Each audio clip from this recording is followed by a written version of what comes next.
अभिवादन फेरि पनि तपाईहरु सबैलाई प्रभु येशूको नाममा जय मसीह नमस्कार। तपाईहरुलाई यस प्रवचनमा स्वागत छ। विगतका दिनहरूदेखि हामी रोमीको पत्रबाट अध्ययन गर्ने क्रममा छौं। रोमीको पत्रबाट वचनहरू मनन गर्ने क्रममा छौं। आज पनि तपाईहरुको माझमा यो वचन लिएर आएको छु। यो वचनमा जानुभन्दा अगाडि अलिकति हामी बाहिर बजारतिर हेर्ने हो भने आजकल थुप्रै सुविधाहरू हाम्रो लागि तयारी अवस्थामा छन्। थुप्रै सुविधाहरू छन् अनि थुप्रै सुविधा अनुसार हामीलाई थुप्रै दुविधा पनि भएका छन्। सुविधाको अनुसार दुविधाहरू पनि बढेका छन्, जसको कारणले गर्दाखेरि यस्तो सुविधाजनक समयमा पनि हामीहरू अन्यलमा परेका छौँ। कुन चाहिँ सही, कुन चाहिँ गलत, कुन चाहिँ सक्कली, कुन चाहिँ नक्कली भन्ने कुराहरू हामीलाई थाहा पाउन धेरै सकस छ। किनभने हेर्दा दुईटै उस्तै उस्तै लाग्छ र छनौट गर्न गाह्रो भएको अवस्था छ र यसले गर्दाखेरि मानिसहरूमा अन्यल मात्र छैनन्, तर ती कुराहरूको कारणले गर्दाखेरि छक्किएका छन्, ठगिएका छन् र कतिपटक हामीलाई थाहै हुँदैन कि यो नक्कली हो अनि सक्कली कुरा के हो भन्ने कुराहरू थाहा नै हुँदैन। किन भन्दाखेरि बजारमा सक्कली मालको भन्दा बढी नक्कली मालको बिगबिगी छ। हेर्नमा खास फरक हुँदैन, तर पछि काम गर्दै जाँदाखेरि र काम गर्ने क्रममा मात्रै ती कुराहरू थाहा पाउन सकिन्छ। यस कारणले गर्दाखेरि बाहिरी रूपमा हेर्दाखेरि जति राम्रो देखिन्छ, तर भित्री रूपमा त्यो त्यति नराम्रो पनि हुने सम्भावना धेरै हुन्छ। किन भन्दाखेरि नक्कली सामानको कारणले गर्दाखेरि। अनि यहाँ यी नक्कली सामानहरू भने जस्तै नै कतिपटक के हुन्छ भन्दाखेरि हामी मानिसहरूको धार्मिक आस्थामा विश्वास गर्ने मानिसहरू पनि कतिजना नक्कली, कतिजना सक्कली अथवा झुठा विश्वासीहरू पनि हुन्छन्, अथवा झुठा यहुदीहरूको बारेमा यो समयमा हामी कुरा गर्न लागिरहेका छौँ। र यहाँ साँचो र झुठा यहुदीहरूको बारेमा, अर्थात् साँचो खतना र साँचो झुठो खतनाको बारेमा हामी हेर्न गइरहेका छौँ। र यसको बारेमा हेर्नको लागि आज मैले छानेको छु रोमी 2 अध्यायको 25 पददेखि 29 पदसम्म, जस अनुसार के छ भन्दाखेरि यहुदीहरूको एउटा धार्मिक विधि अथवा एउटा विधि चाहिँ के छ भन्दाखेरि खतनाको विधि छ। अनि यो खतनाको विधिको बारेमा अनि समय अन्तरालमा यो पछि गएर नक्कली अथवा झुठा देखावटी हुन गएको कुराहरू छ। अनि आजको यस खण्डमा पाखण्डी यहुदीहरूको चरित्रको बारेमा, झुठा यहुदीहरूको चरित्रको बारेमा हामी अघिल्लो प्रकाशलाई, अघिल्लो वचनलाई पनि अलिकति निरन्तरता दिनेछौँ। र अघिल्लो खण्डमा हामीले हेरेका थियौँ कि कति त्यस्ता झुठा यहुदीहरू कसरी अरूलाई सिकाउँथे, तर आफूहरू चाहिँ ती कुराहरू पालना गर्दैनथे। अर्थात् अरूलाई सिकाउँथे तर आफैलाई चाहिँ सिकाउँदैनथे, पालना गर्दैनथे, जुन कारणले गर्दाखेरि तिनीहरूको आफ्नै बेइज्जत मात्र होइन, तर तिनीहरूको परमेश्वर यहोवा परमेश्वरको समेत अन्य जातिहरूको माझमा निन्दा भएको थियो। बेइज्जत पार्ने कामहरू तिनीहरूको जीवनबाट भए गरेका थिए। तिनीहरूको देखावटी बाहिरी रूपमा मात्रै तिनीहरूले के गरे, खतना गरे, तर साँचो रूपमा हृदयको खतना तिनीहरूले गरेनन्। र जसको कारणले गर्दाखेरि व्यवस्था पालनको नाउँमा तिनीहरूले बाहिरी खतना मात्र गरेका थिए। यसरी तिनीहरू झुठा यहुदी साबित भए। र ती यहुदीहरू कसरी झुठा भए भन्ने कुराहरू निम्न बुँदाहरूको आधारमा आज हामी यो वचन मनन गर्नेछौँ। र तिनीहरू कसरी झुठा ठहरिए, आउनुहोस् हामी निम्न रूपरेखाको आधारमा हामी हेर्नेछौँ। पहिलो खण्ड के छ भन्दाखेरि तिनीहरू झुठा ठहरिए किन भन्दाखेरि तिनीहरू खतना गरेर पनि तिनीहरू बेखतनी भएका थिए। यो 25 पद अनुसार। त्यसपछि 26 र 27 पद अनुसार चाहिँ तिनीहरूले व्यवस्था उल्लङ्घन गरेर तिनीहरू के भए, बेखतने ठहरिए। र त्यसपछि तेस्रो कुरा चाहिँ तिनीहरू बाहिरी रूपमा मात्रै यहुदी भएका थिए, तर भित्री रूपमा परमेश्वरसँगको सम्बन्धमा तिनीहरू झुठो ठहरिएका थिए, अथवा परमेश्वर हृदयमा छ भनेर भन्छन्, मुखले दाबी गर्छन्, दाबी गरे अनुसार तिनीहरू त्यस्तो ठहरिएन। किन भन्दाखेरि तिनीहरूको बाहिरी जीवन त्यो अनुसारको थिएन। अब हामी एक एक गरेर यो कुरालाई मनन गर्नेछौँ। पहिलो कुरा, खतना गरेर पनि, बाहिरी रूपमा खतना गरेर पनि ती झुठा यहुदीहरू, ती पाखण्डी यहुदीहरू चाहिँ बेखतने भएका थिए। 25 पद। अब यहाँ हेरौँ, तिनीहरू खतने भएर पनि, खतना गरेर पनि कसरी बेखतनी भए अथवा खतना नभएकाहरू जस्तो भए, यो कुरा बुझ्नको लागि सबैभन्दा पहिला हामीले खतना के हो भन्ने बारेमा हामीले बुझ्नु आवश्यक छ। खतना भन्नाले यहुदी घरानामा जब छोरा मान्छे जन्मिन्छ, तिनीहरूको 8 दिनभित्रमा अनि तिनीहरूको जनेन्द्रियको टुप्पोको छाला काटेर फाल्ने अनि शुद्ध्याइको निम्ति फाल्ने एउटा धार्मिक विधि हो। अनि यो धार्मिक विधि अनि शारीरिक रूपमा चाहिँ त्यसरी जनेन्द्रियको टुप्पो काटेर फालिने विधि हो भने, तर यसको आत्मिक अर्थ र उद्देश्य पनि छ। यसको जानकारीको लागि, यस सम्बन्धी बुझ्नको लागि हामीले उत्पत्ति 17 को 9 देखि 14 को पदमा हामीले हेर्नुपर्छ र त्यो पदलाई, त्यो खण्डलाई हामीले राम्रोसँगले हेर्नुपर्छ।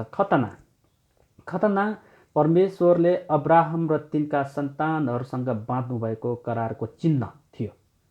परमेश्वरले अब्राहमसँग तिनलाई र तिनका भावी सन्तानहरूको निम्ति बाँध्नु भएको करारको चिन्ह थियो। यो करार अनुसार यसको चिन्ह तिनीहरूका शरीरमा रहनुपर्ने थियो र यो चिन्हको कारणले तिनीहरूले करारलाई याद गर्नुपर्ने थियो।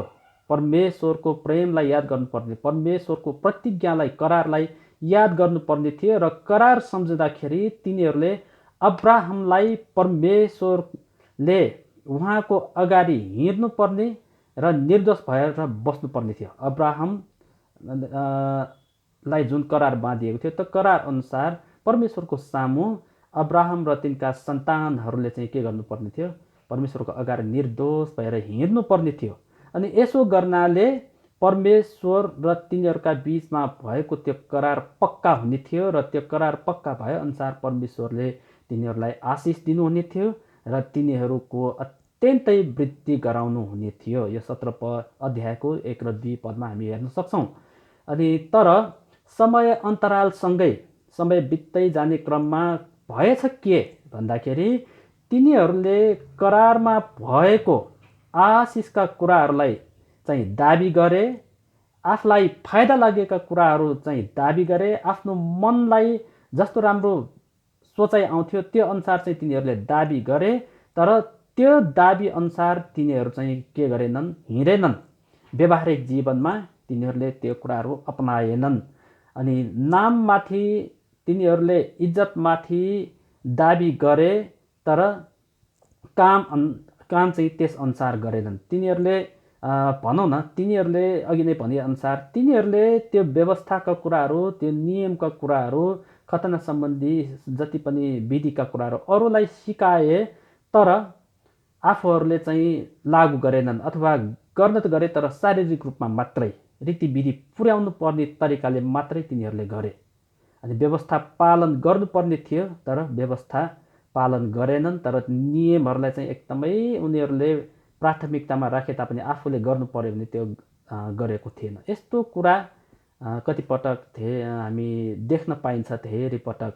अनि यसरी कतिजना यी झुठा यो पाखण्डी यहुदीहरू जस्तै कति ठुला भनिएका मानिसहरूको सोच विचार पनि त्यस्तै छ, कति नीच, अरूलाई सिकाउने तर आफू नगर्ने, अनि ठुलो भई टोपल्ने तर आफूले पर्फर्म गर्नु पर्यो भने गर्न नसक्ने। अनि पुरानो नियमका समयदेखि नै यस्ता मानिसहरू थिए जसले बाहिरी रूपमा मात्रै नियमहरूलाई पालन गरे तर भित्री रूपमा तिनीहरूले उल्लङ्घन गरे अथवा मान्यता दिएनन्। अनि यसरी तिनीहरू चाहिँ के भएका थिए? बेखतने भएका थिए यहुदीहरू। अनि यसको अर्थ यही हो कि शारीरिक वा भौतिक वा देखावटी रूपमा मात्रै परिवर्तन हुने होइन, तर रूप मात्रै बदल्नु पर्याप्त छैन साँचो खतना हुनको लागि। साँचो खतना हुनको लागि के गर्नुपर्छ? जीवन नै परिवर्तन भएको हुनुपर्छ। यर्मिया अगमवक्ताले बोले अनुसार हृदय नै परिवर्तन हुनुपर्ने थियो, तर तिनीहरूको हृदय परिवर्तन भएन। अनि तिनीहरूको जति पनि उनीहरूले रीतिविधि पालन गर्ने कोसिस गरे त्यो बाहिरी रूपमा मात्रै थियो, र यसो हुनु भनेको नै बेखतना हुनु हो। अनि यसको केही फाइदा छैन। नियम नीति नियम सबै बेकारको, किनकि ती कुराहरू पालना गर्दैन भने ती सबै बेकारको हो, यसको फाइदा छैन। यसकारण यहाँ त्यो बेलाका ती पाखण्डी यहुदीहरूलाई पावलले भनेका छन् कि तिनीहरू बेखतने, त्यसकारण तिनीहरू खतना गरेर पनि बेखतने भएका थिए। त्यसै गरी अब दोस्रो कुरा हेर्नेछौँ। दोस्रो कुरा चाहिँ के छ भन्दाखेरि माथि 25 पदमा हामीले हेऱ्यौँ कि दोस्रो कुरामा चाहिँ के छ भन्दाखेरि व्यवस्था उल्लङ्घन गरेर तिनीहरू बेखतने भए। माथि 25 पदमा नै हामीले हेरिसकेका छौँ कि कसरी यहुदीहरू खतना गरेर पनि बेखतने भएका थिए। अब यस खण्डमा भने हामी कसरी अन्य जातिहरू भने खतना नगरेर पनि खतने जस्तै भएका थिए।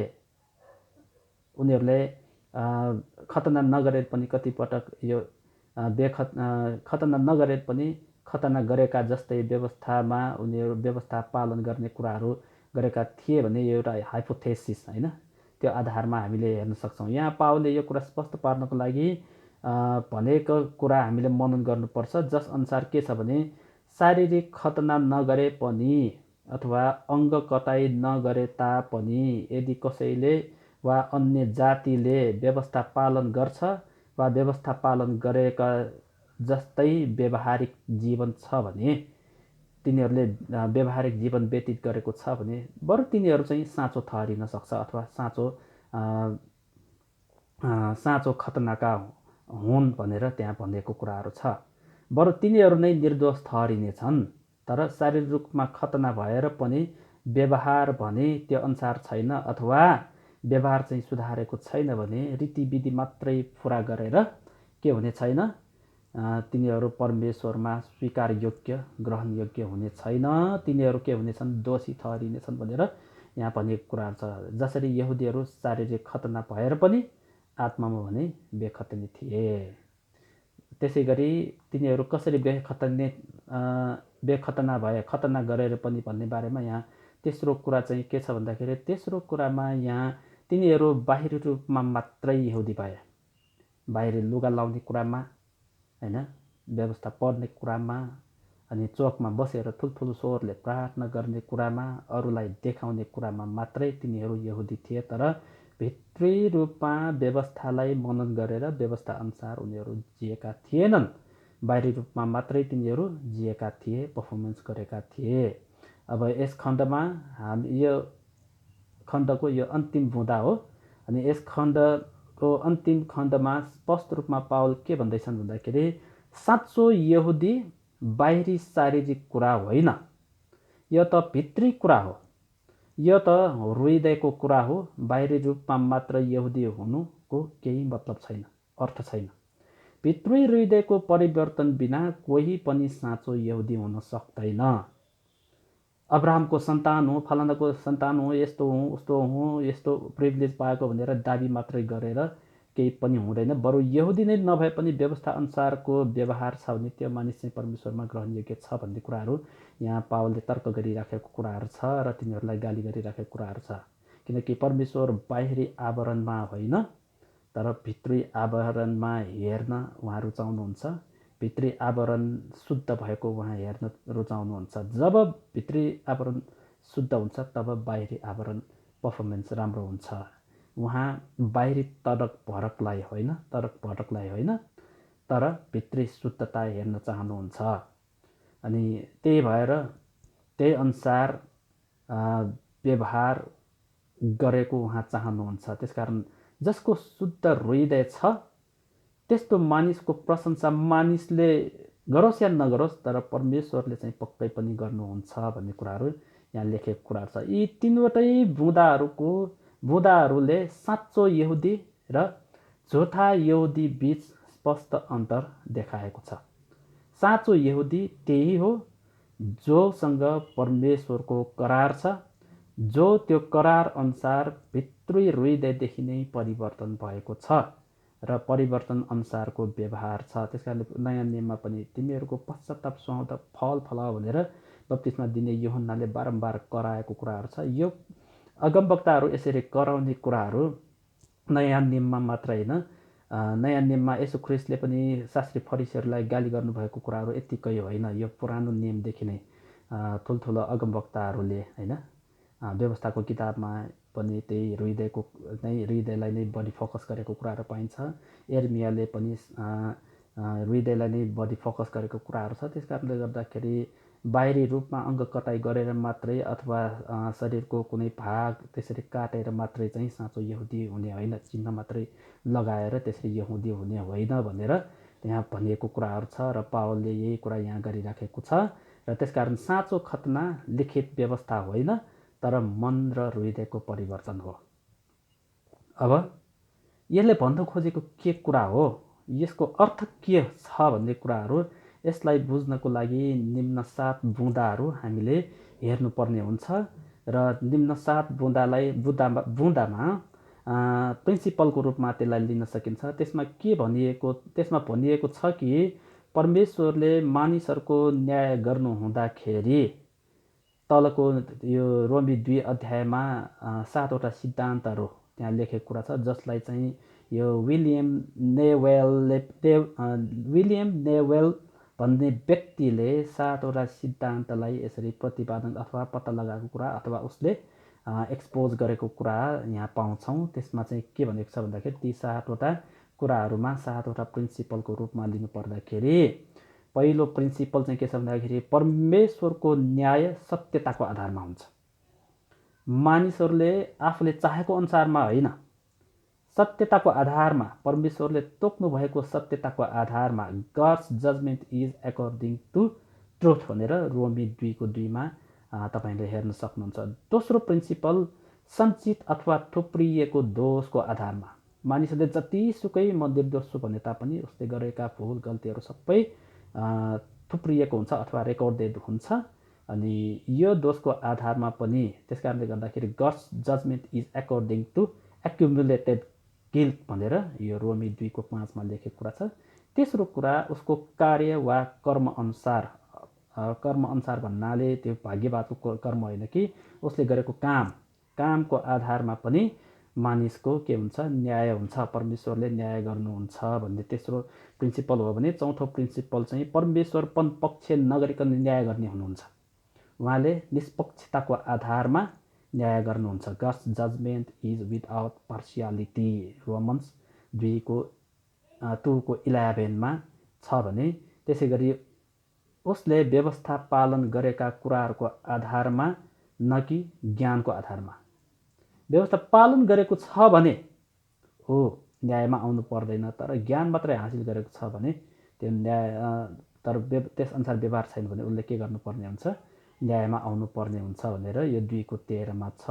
त्यसै गरी 2:16मा चाहिँ के छ भन्दाखेरि परमेश्वरले न्याय गर्नुहुँदाखेरि, उहाँको धार्मिक इन्साफको दिन न्याय गर्नुहुँदाखेरि छैठौँ कुरा मानिसको हृदयमा भएका गुप्त कुराहरूको आधारमा पनि God's judgement which is the secret of the heart भनेर रोमी 2:16मा लेखेको छ।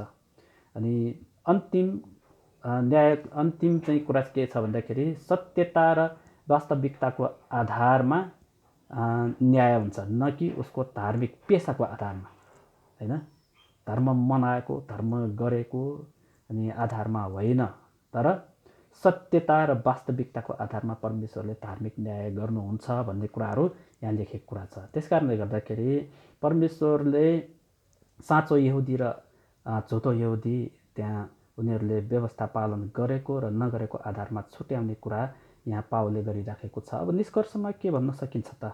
निष्कर्षमा भन्न सकिन्छ कि यस खण्डमा हामीले हेऱ्यौँ कि साँचो यहुदी र झुटो यहुदीहरू बिचको फरकपना र त्यसको अन्तिम परिणाम आउनेवाला समयमा त्यसको अन्तिम परिणाम पनि हामीले त्यसको परिणामको बारेमा पनि यसमा लेखेको कुराहरू हामीले मनन गरेका छौँ। अनि जसअनुसार चाहिँ के छ भन्दाखेरि यही कुरालाई नै अहिले हामी, त्यसो हो भने विश्वासीको सन्दर्भमा के हो त?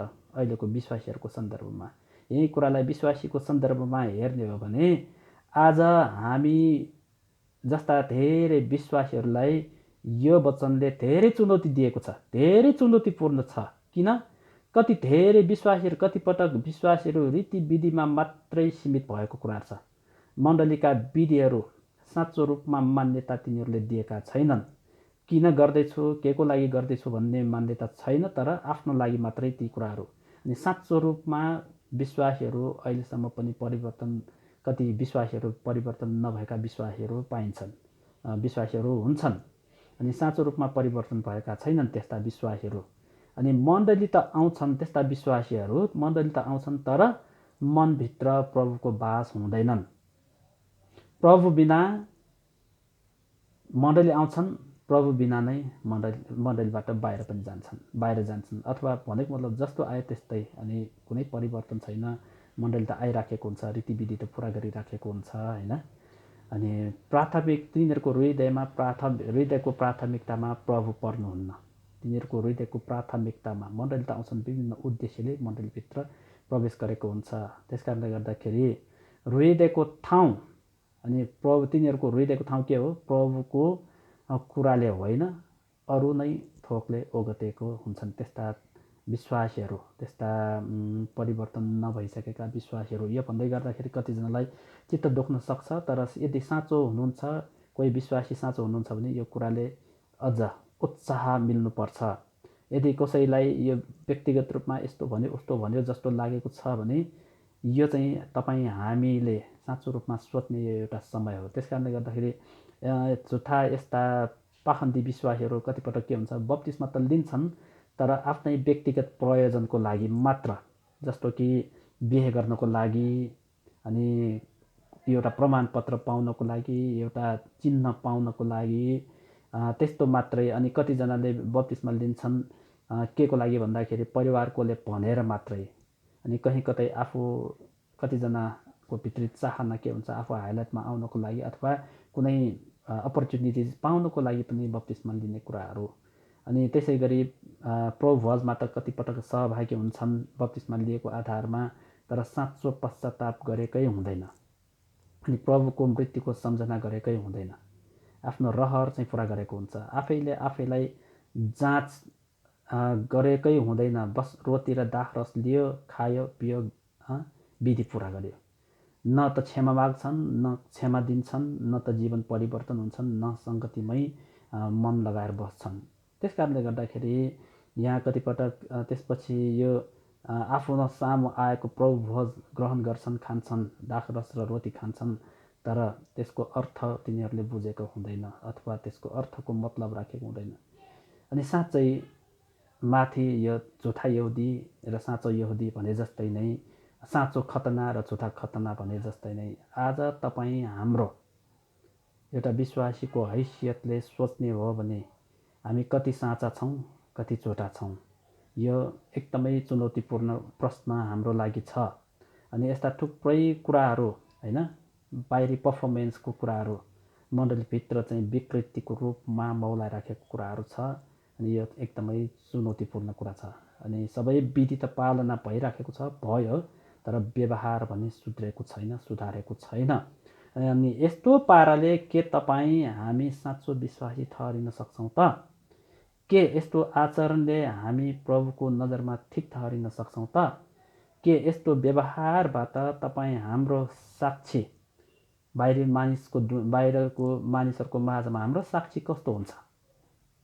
र सबैभन्दा ठुलो प्रश्न यही छ कि के तपाईँ हामी साँचो विश्वासी हौँ त? हौँ? के हामी साँचो विश्वासी हौँ? कसैलाई दोषी ठहराउनको लागि यो वचन मैले पढिराखेको छैन, यो वचन बाँडिराखेको छैन, तर हाम्रा आत्मिक अवस्थालाई नवीकरण गर्नको खातिर परमेश्वरको यो वचन म बोल्दैछु, म सिक्दैछु। आशा छ तपाईँहरूले सुन्दै हुनुहुन्छ, त्यो अनुसार आफैलाई मूल्याङ्कन गर्दै हुनुहुन्छ। अनि यो कुनै पूर्वाग्रही सोचले भनेको छैन मैले, तर यो वचनमा बोलेको अनुसार नै ती झुठा यहुदीहरू जस्तै हामी पनि झुठा विश्वासीहरू नहौँ, झुठा क्रिस्चियनहरू नहौँ, तर मनलाई रिन्यू गरेर, मनलाई नवीकरण गरेर नयाँ विश्वासी हुन र प्रभुमा साँच्चै बाँचेको हुन र परमेश्वरबाट नै प्रशंसा योग्यको हुनको लागि, परमेश्वरमा स्वागत योग्य हुनको लागि बानी परिवर्तन गर्न सकौँ र हामी ट्रान्सफर्म हुन सकौँ भनेर यो वचन मैले राखेको छु।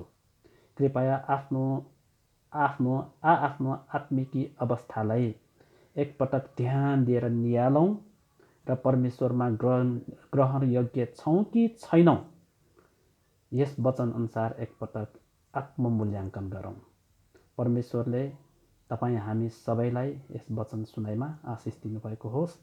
अनि आशा छ यसले तपाईँलाई उत्साह मिलेको छ र कहीँ कतै चुकेका छौँ अनि कहीँ कतै बाहिरी पर्फर्मेन्समा मात्रै छौँ, शारीरिक रूपमा मात्रै, भौतिक रूपमा मात्रै हामी प्रभुमा छौँ भने अब यो समय चाहिँ यस वचनअनुसार एकदमै प्रभुको नजिक आउने समय छ। पश्चाताप गरेर प्रभुको नजिक आउने समय छ। वास्तविकता के हो, रुइदिएको खतना के हो, रुइदिएको परिवर्तन के हो भनेर मनन गर्ने यो समय छ। आशा छ यो वचनले तपाईँहरू सबैलाई उत्साह मिलेको छ र अर्को वचन अर्को श्रृङ्खलामा म लिएर आउनेछु। अहिलेको लागि यति नै राख्न चाहन्छु। तपाईँहरू सबैलाई परमप्रभु परमेश्वरले आशिष दिनुभएको होस् र परमेश्वरको महिमा हाम्रो जीवनमा पुरा भएको होस्। सबै कुराको लागि धन्यवाद। हुन्छ, वचनलाई यति नै राख्छु। हस्, जय मसीह।